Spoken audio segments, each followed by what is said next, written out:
faith leaders, and welcome to Break Time. Today's proverb is 15:31. It says, whoever heeds life-giving correction will be at home among the wise. Now, I'm not sure about all of us if we really like to receive correction, but I like it that Solomon puts in life-giving correction, because there are many in our lives that probably will come along and try to give correction, but is it life-giving? Now, there's a two-part to it, to giving and receiving correction. Some of us have to give correction, but in order to give correction, you need to receive correction. There's a right and there's a wrong way to do it. So when you're sitting with people and trying to give people correction, I think the ultimate important thing about giving correction is to find something that's good prior to giving correction. I always try to find something that will encourage, strengthen.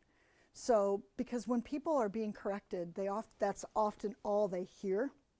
But giving correction to me is sitting with someone that I love dearly and offering them another way, or showing them an error that is in their life that maybe they don't see. And that may be very difficult, but a lot of us are in leadership positions. Well, actually, we're all faith leaders. So this is all of our role, but we do it with grace. We don't do it because we have something to offer. We do it because the Lord has prompted us to do so. If we realize that correction is actually a grace that God has given, is amazing. It's a grace for somebody to love us enough to come alongside of us and gently and filled with grace point something out. But the first thing I often do is say something positive or encouraging or strengthening. And then I ask a question. Asking questions gets them to think on their own without you. And sometimes you don't even have to go that's all you have to say, because it gets revealed as the question gets unraveled. And often then offer a word of correction if need be. Often the insight, offer the insight into what you see. And do it filled with grace.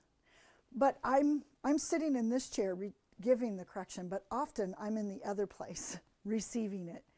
And when I'm in the presence of somebody who's filled with wisdom and they're offering me godly correction, I'm going to challenge us to open our hands. And you don't have to literally do this, but sometimes I do under the table. I open my hands because I'm going to receive it as a grace that God loves me enough that He didn't want to keep me where I'm at. So He's going to bring somebody alongside me to point something out in my life. And it's a grace. And I have to think about the people that are following, that I'm leading. That word of correction is not only for me. It's going to straighten me out enough to where the people that are following me are going to be straightened out as well. Isn't that amazing?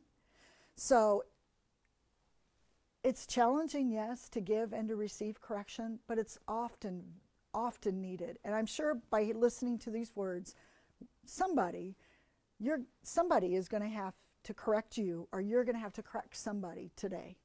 So I'm praying grace as you go and do that. God bless you, faith leader. Have a blessed, blessed, blessed day.